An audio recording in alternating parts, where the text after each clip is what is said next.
Crees conocer una historia, pero solo sabes cómo termina. Para llegar al núcleo de la historia, tienes que volver al principio.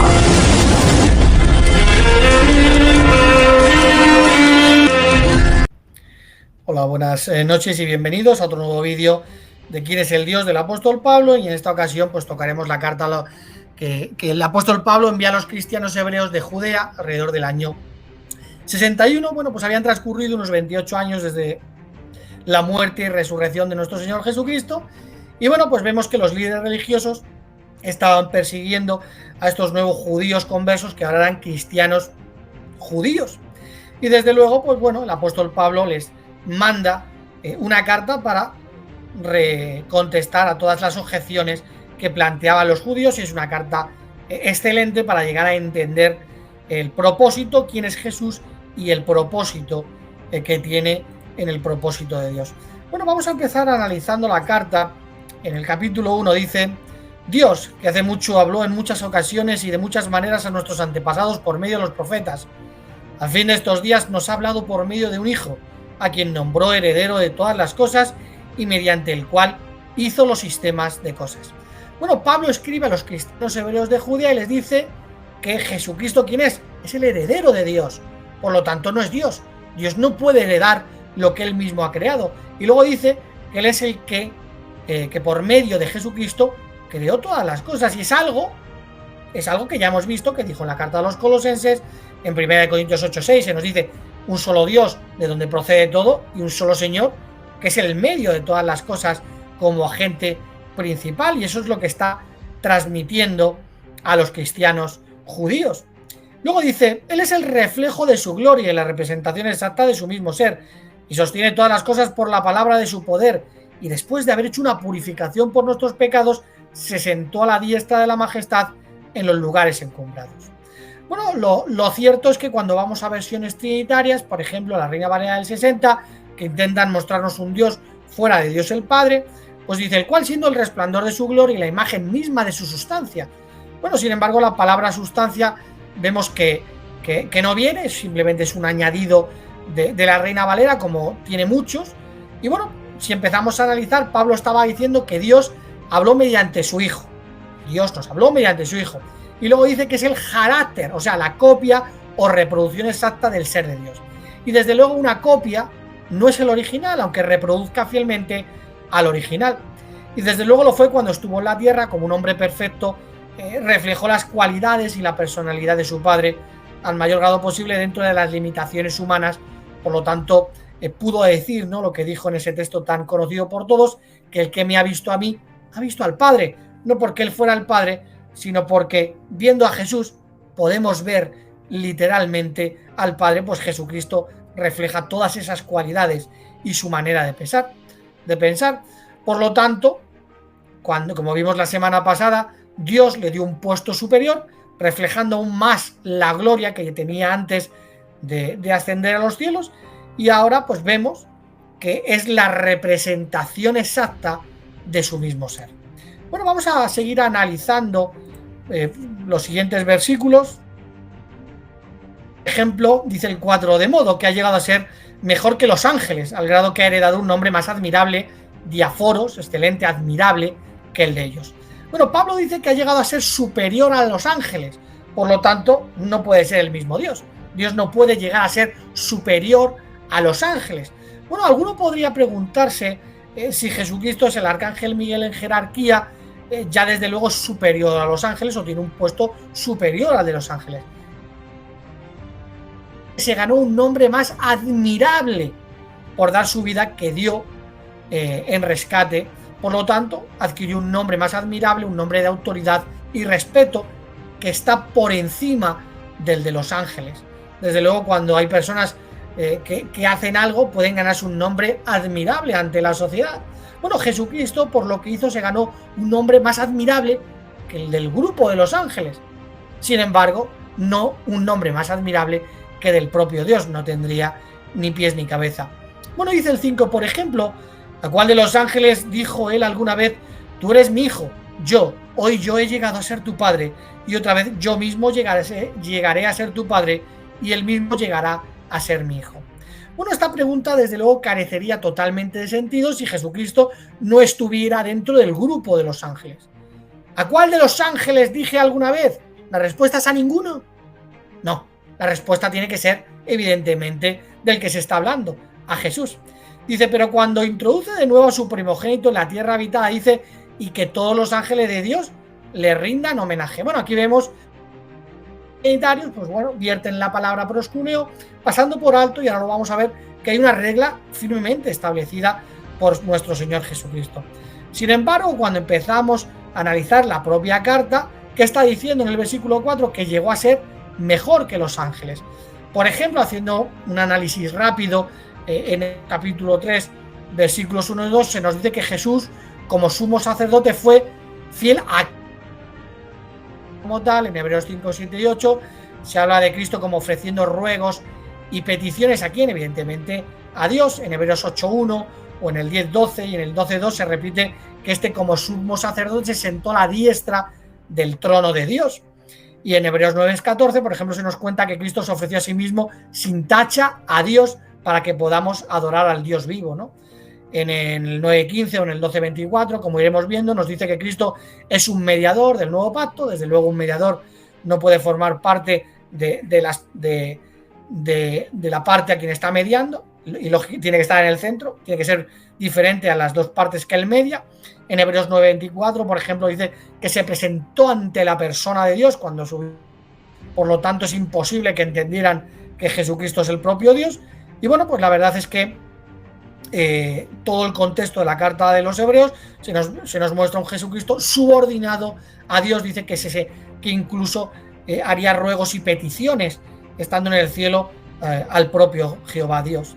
Bueno, lo cierto es que este es un salmo, viene citando del Salmo 97, el apóstol Pablo, y aquí vemos que aunque es cierto que se le aplica a Jehová, pues el apóstol Pablo está citando de un párrafo o de un versículo donde no se dice que le adoró, sino que se inclinasen ante Jehová, al igual que ahora dice que Dios dice a los ángeles, a los dioses, como vendría en el Salmo 97, se inclinaran ante el propio Jesucristo.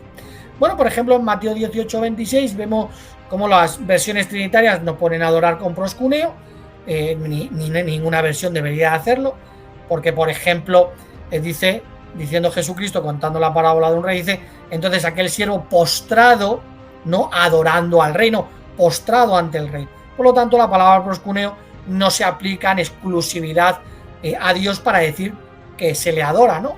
Es una regla que han puesto los falsos cristianos para intentar engañar, ¿no? Y bueno, ponen incluso que los astrólogos se postraron, o no se postraron, adoraron al niño, ¿no? Simplemente traducen como les da la gana. Sin embargo, sería importante para todos aquellos que aman la verdad y no quieren ser engañados, que usen una regla, y yo les llamo la regla de Jesús. Dice Juan 4:22 al 23, ustedes adoran lo que no conocen, o sea, adoráis lo que no conocéis. Dice, nosotros, y se mete Jesús, adoramos lo que conocemos porque la salvación se origina de los judíos. No obstante, la hora viene y la hora es en que los verdaderos, no los falsos, adoradores adorarán al Padre con espíritu y con verdad, porque en realidad el Padre busca a los de esa clase para que lo adoren. Los verdaderos adoradores, ¿a quién adoran? Al Padre. ¿Y Jesucristo qué dijo? Nosotros adoramos. ¿Por qué Jesucristo adora?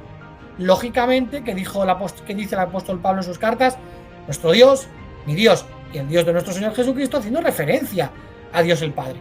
Por lo tanto, Jesucristo, como tiene un Dios, tiene que ser de la parte de los que lo adoran. Y desde luego los verdaderos solo adoran al Padre. Los falsos adoran lo que no conocen, a un Dios de tres personas, un solo ser, que incluso dentro de ese único ser, pues tienen un ser humano, de carne plastificada o algo difícil de entender. Bueno, sigue diciendo el versículo 8, pero respecto al Hijo, Dios es tu trono para siempre, jamás, y el cetro de tu reino es el cetro de tu rectitud. Sin embargo, bueno, pues cuando vamos a versiones trinitarias dicen tu trono, oh Dios. O sea, Dios está hablando, a Jesús le dice tu trono, oh Dios. Bueno, pasando por alto, desde luego que es Dios el que está hablando, y pasando por alto también que en el siguiente versículo Dios le dice tu Dios, el Dios tuyo, y desde luego con eso tendríamos que entender que es imposible que le esté diciendo tu trono, oh Dios, porque ahora Jesucristo sería el Dios de Dios el Padre es ilógico. Bueno, tenemos que entender que esto el apóstol Pablo estaba citando el Salmo 45, 6 y 7, pues que es una composición poética de la celebración de una boda, donde vemos que están hablando al propio Salomón, ¿no? Por lo tanto, es imposible que a Salomón le estuvieran diciendo los hijos de Coré, bueno, tu trono, oh Dios. Es imposible. No tiene o carece totalmente de sentido. Desde luego, lo lógico y lo más plausible sería que le estuvieran diciendo, tu trono es de Dios. O sea, está sustentado, está amparado por el propio Dios, por lo tanto es indestructible. Es lo que le está diciendo el propio Dios a Jesucristo. Tu trono es de Dios. Por lo tanto, que será un reinado, evidentemente un trono eterno. Por lo tanto, ese versículo pues vemos que simplemente pues es otra de las muchas falsificaciones y manipulaciones de la cristiandad que busca un Dios fuera del Padre. Bueno, vamos a seguir analizando los siguientes párrafos. Dice, amaste la justicia y odiaste el desafuero. Por eso Dios, tu Dios, el Dios de Jesús, te ungió con el aceite de alborozo más que a tus socios. Y tú en el principio, oh Señor, colocaste los fundamentos de la tierra misma y los cielos son las obras de tus manos. Bueno, Dios le dice a Jesús, tú colocaste, tú, ¿no? Porque muchas veces dicen, hagamos. Bueno, no, ahora le estoy diciendo que tú. Simplemente carece totalmente de sentido, ya se comentó en el primer capítulo. Por lo tanto, Pablo lo que le estaba diciendo a Jesucristo, o lo que estaba enseñando a los hebreos, es lo que acababa de decir en el versículo 1. Por medio de Jesús creó los sistemas. Por eso que dice, Dios que le dice al Padre, tú colocaste los fundamentos, pero ¿cómo? Como el medio, lo dijo en el versículo 1. Sin embargo, pues todos aquellos que buscan un Dios fuera del Padre, ¿qué es lo que hacen? Se van a un texto alejado del contexto y dicen, mira, Jesucristo fue el que hizo. Bueno, no lo haría Jesucristo, sería tu Dios tripolar, tu Dios enfermo de 3 cabezas. Claro, cuando venís con estas cuestiones, pues ¿qué es lo que pasa? Pues nos mostráis a un Dios irrazonable, a un Dios ilógico al que no se puede llegar a conocer. Bueno, vamos a seguir leyendo el versículo 13, pero con respecto a cuál de los ángeles ha dicho él alguna vez, siéntate a mi diestra hasta que coloque a tus enemigos como banquillo para tus pies. ¿A cuál de los ángeles? Evidentemente tiene que estar en el grupo de los ángeles, si no carece de sentido. O sea, carecería totalmente de sentido, porque Jesucristo no sería un ángel. Entonces, cuando lo estás leyendo, diciendo, ¿a cuál? A ninguno. O sea, la respuesta es a ninguno. Entonces, como se necesita una respuesta, lógicamente es a Jesús. ¿Por qué? Porque en este caso está citando el Salmo 111, que Dios, o sea, y en ese salmo viene, porque Jehová le dijo a mi Señor, o sea, a Jesucristo, siéntate a mi diestra. Bueno, la verdad es que hasta aquí es bastante claro cómo nos muestra el papel que desempeña Jesucristo y que el único Dios es el Padre, pero la importancia que tiene Jesucristo como el medio que Dios usó para todas las cosas. Bueno, el capítulo 2 dice, porque no es a ángeles a quienes él ha sujetado la tierra habitada por venir, acerca de la cual hablamos. Bueno, aquí el apóstol Pablo dice que ese futuro paraíso, la ocumene, la futura tierra habitada de la que iban predicando, no fue sujetada a ángeles. Y es ahora que dicen que Jesús entonces no es un ángel, porque no fue sujetada a los ángeles. Sin embargo, tampoco nos está diciendo que sea sujetada a Dios, no tiene sentido. Si te sujetan algo, es que te lo están dando. Lógicamente a Jesucristo, si es Dios, no se necesita que nadie le sujete nada. Pues Pablo dice continuamente en sus cartas que Dios el Padre es el Dios de nuestro Señor Jesucristo. De todas formas, esa tierra no está sujetada a un grupo de ángeles, sino al Dios unigénito, al Hijo de Dios, que es un ángel. Bueno, el mundo gnóstico enseñaba, en este caso, por ejemplo, los marcionistas, al igual que la secta de los mormones, enseñaban que nuestra tierra fue creada por ángeles, por un grupo de seres angelicales, y en este caso el apóstol Pablo está diciendo, bueno, evidentemente no tenemos, como dicen los gnósticos, un grupo de creadores ángeles, ni tenemos ni la futura tierra habitada va a ser sujetada a un grupo de ángeles, sino a nuestro Señor Jesucristo. No fue a ángeles. El apóstol Pablo en ningún momento dice, no fue a ningún ángel. qué es lo que debería decir, pero simplemente pues los que buscan un Dios fuera del Padre, como decía Ireneo de León, ¿qué hacen? Pues buscan argumentos disparatados, sin leer todo el contexto de la carta a los hebreos o las otras cartas que Pablo ya había enviado a las demás congregaciones. Dice, lo hiciste un poco inferior a los ángeles, con gloria y honra lo coronaste y lo nombraste sobre las obras de tus manos. Bueno, aquí el apóstol Pablo está citando el Salmo 8.5, donde dice que lo hiciste inferior a los dioses, porque viene dioses elogines, que son los ángeles. Claro, cuando estos judíos cristianos leyeran la carta, por ejemplo, de los filipenses, donde dice Pablo que Jesús dejó la forma de Dios, la morfetheos, como estos dioses del Salmo, pues entendemos que Jesucristo dejó. ¿Qué forma es la que dejó? Pues la forma de un ser espiritual, de un Dios, porque los ángeles, en el contexto bíblico, nos dice que son Dios. Por lo tanto, es imposible entender que Jesucristo tuviera esas dos naturalezas estando en la tierra, porque fue hecho inferior. Fue hecho inferior a los ángeles, dejó una forma, la de Dios, y cogió una forma, la de esclavo. Por lo tanto, es imposible que los escritores, o sea, los oyentes de esta carta entendieran que Jesucristo tenía las dos naturalezas para jugar al modo avión. Jesucristo aprendió en modo humano. Jesucristo no sabía en modo humano. Jesucristo hacía milagros, modo Dios. Simplemente, pues bueno, es auténticamente algo disparatado y fuera de toda lógica, y simplemente es algo que intentan hacer todos aquellos que buscan un Dios desesperadamente para desbancar al Padre y nombrar a Jesucristo.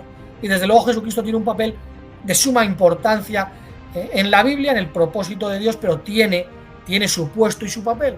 Y todos los que dicen que no, que tiene otra cosa y que si no, no lo quieren, evidentemente no están adquiriendo conocimiento del único Dios verdadero y de su Hijo Jesucristo. ¿Y qué dice en Juan 17.3? Para adquirir la salvación se necesita conocer a ese único Dios verdadero y a su Hijo. Y si no conocemos quién es su Hijo y no conocemos a ese Dios, evidentemente la salvación no la vamos a adquirir.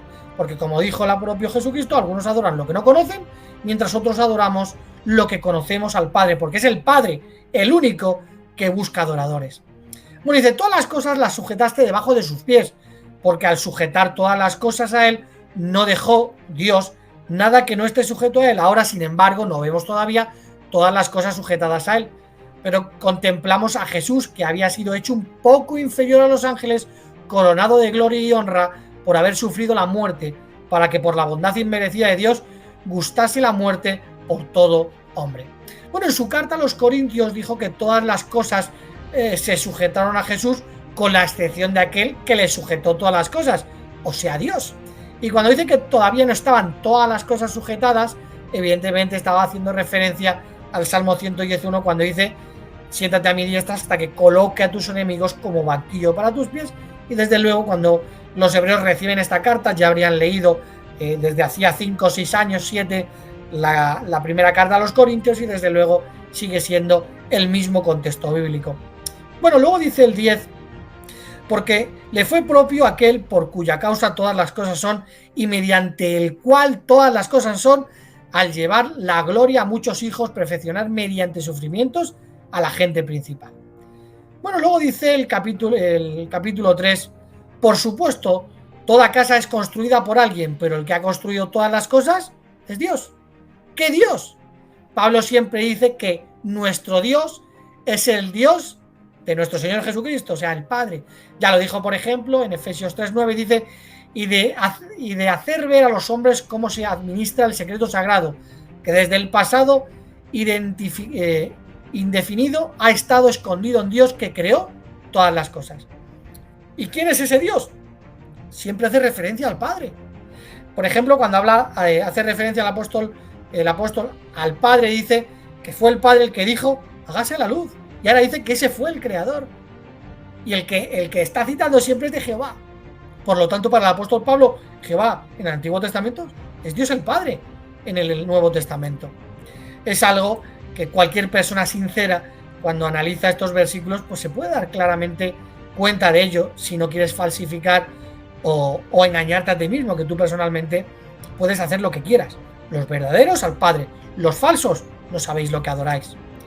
Bueno, la verdad es que si seguimos analizando en el capítulo 4, dice: visto por lo tanto que tenemos un gran sumo sacerdote que ha pasado por los cielos, Jesús, el Hijo de Dios, tengamos asida nuestra confesión de él. Bueno, en el capítulo 5 dice: porque todo sumo sacerdote tomado de entre los hombres es nombrado a favor de los hombres sobre las cosas que tienen que ver con Dios, para que ofrezca dádivas y sacrificios por los pecados. Puede tratar con moderación a los ignorantes y errados, puesto que él también está cercado de su propia debilidad, y a causa de ella les es preciso hacer ofrendas por los pecados tanto por sí mismos como por el pueblo. También el hombre no toma esta honra por su propia cuenta, sino únicamente cuando es llamado por Dios, así como también lo fue Aarón. Del mismo modo, también el Cristo no se glorificó a sí mismo mediante llegar a ser sumo sacerdote, sino que fue glorificado por aquel que habló respecto a él. Tú eres mi hijo, yo he llegado a ser tu padre. Así como dice también en otro lugar: tú eres sacerdote para siempre, a la manera de Melquisedec.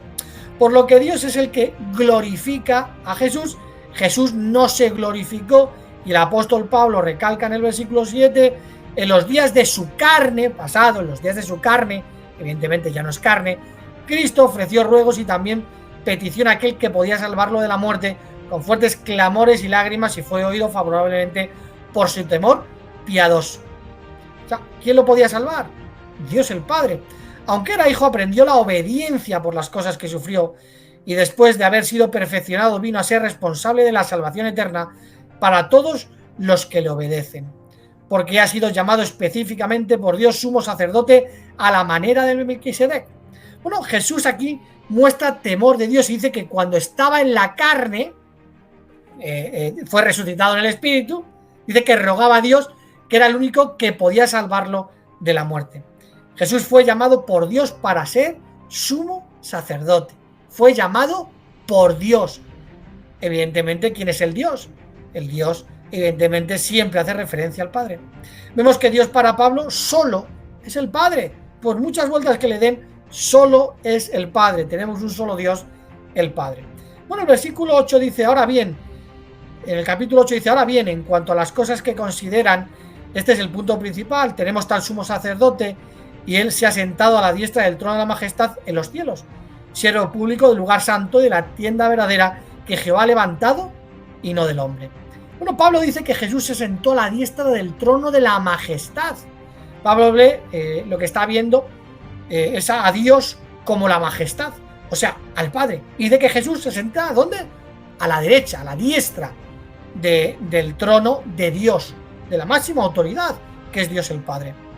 Bueno, si seguimos analizando el capítulo 9, dice: porque Cristo entró no en un lugar santo hecho de manos, el cual es copia de la realidad, sino en el cielo mismo, para comparecer ahora delante de la persona de Dios a favor de nosotros.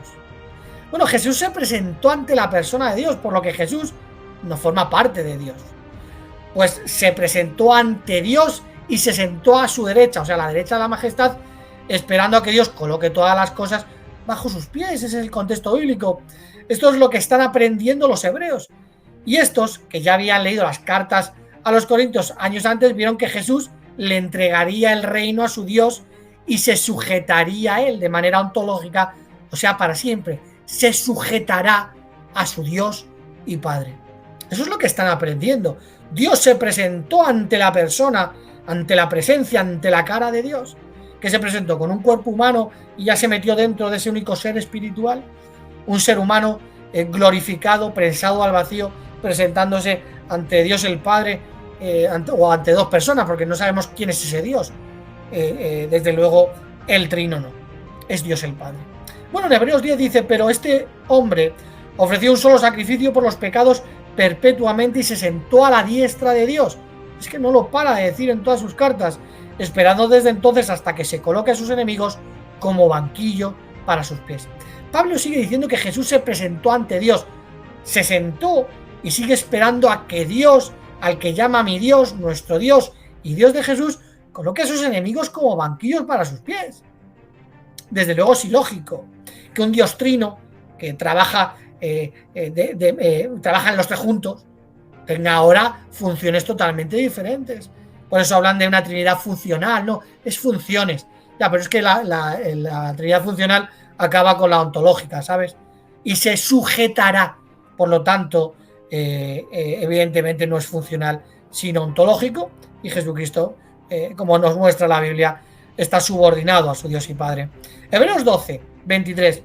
En asamblea general y a la congregación de los primogénitos que han sido matriculados en los cielos, y a Dios el juez de todos, y a las vidas espirituales de justos que han sido perfeccionados, y a Jesús el mediador de un nuevo pacto, y a la sangre de la rociadura, que habla de mejor manera que la sangre de Abel.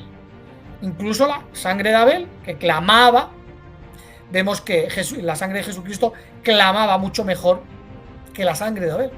Dice, por eso, puesto que hemos de recibir un reino que no puede ser sacudido, continuamos teniendo bondad inmerecida, por la cual podamos rendir a Dios servicio sagrado de esta manera acepta, con temor piadoso y reverencia. Bueno, aquí Pablo sigue usando la palabra lautreo, servicio sagrado, solo usada a Dios el Padre, pues como por ejemplo en Apocalipsis 7:15, que dice, por eso están delante del trono de Dios y le están rindiendo servicio sagrado día y noche en su templo, siempre al Padre. Bueno, como hemos estado viendo en otros vídeos en el Nuevo Testamento, siempre se usa el lautreo dirigido al Padre en exclusividad, puesto que puede que se use para los que no son cristianos y personas que adoran a otro tipo de dioses, pero los verdaderos cristianos siempre usan lautreo en la Biblia, en el Nuevo Testamento, para referirse en exclusividad al Padre. Es cierto que algunos citan de Apocalipsis 22:3, sin embargo, en este caso el lautreo se refiere a Dios, quien se menciona justo en el versículo 3 y quien sigue siendo el sujeto en el versículo 4 y 5. Nuevamente intentan buscar alguna laguna legal para intentar darle ese lautreo a Jesucristo. Desde luego nunca lo vamos a ver al Dios tripolar, simplemente siempre ese lautreo es al Padre, al que le dan servicio sagrado, como se ha estado mencionando en estos vídeos con relación al Dios del apóstol Pablo en todas sus cartas. Luego dice el 29, porque nuestro Dios es también un fuego consumidor. ¿Quién es nuestro Dios? Bueno, estaba citando Deuteronomio 4:24, porque Jehová, tu Dios, es un fuego consumidor, un Dios que exige devoción exclusiva. Porque nuestro Dios es también un fuego consumidor, siempre que hace referencia a nuestro Dios, ¿quién es? El Padre. Y cita Deuteronomio 4:24 y dice, tu Dios, que es Jehová, Jehová es el fuego consumidor. Para el apóstol Pablo, Jehová, el Antiguo Testamento, es Dios el Padre en el Nuevo Testamento. Pablo cita Deuteronomio donde dice que nuestro Dios es Jehová y se acabó. Y Pablo siempre dice que nuestro Dios es el Dios y Padre de nuestro Señor Jesucristo. Por lo tanto, desde luego no hay ningún tipo de dificultad para entender el contexto de toda la carta. Está hablando o haciendo referencia al papel importante que desempeña Jesucristo en el propósito divino, que es el heredero, que Jesucristo desde luego es el medio que Dios usó para toda la creación. Y desde luego, pues bueno, cuando empezamos a analizar lo que dijo Pablo a los hebreos, es imposible llegar a la conclusión de que Pablo estaba escondiendo por detrás algún tipo de Dios que no podemos entender por un razonamiento y sí por un conocimiento especial dado a algunos, como decían los gnósticos, que ellos mediante ese conocimiento que podían leer la Biblia y llegar a otro conocimiento fuera de lo que realmente nos enseñaba la Biblia, pues ellos alcanzaban la salvación mediante haber conocido un Dios fuera del Padre, como decía el propio Irineo de Lyon.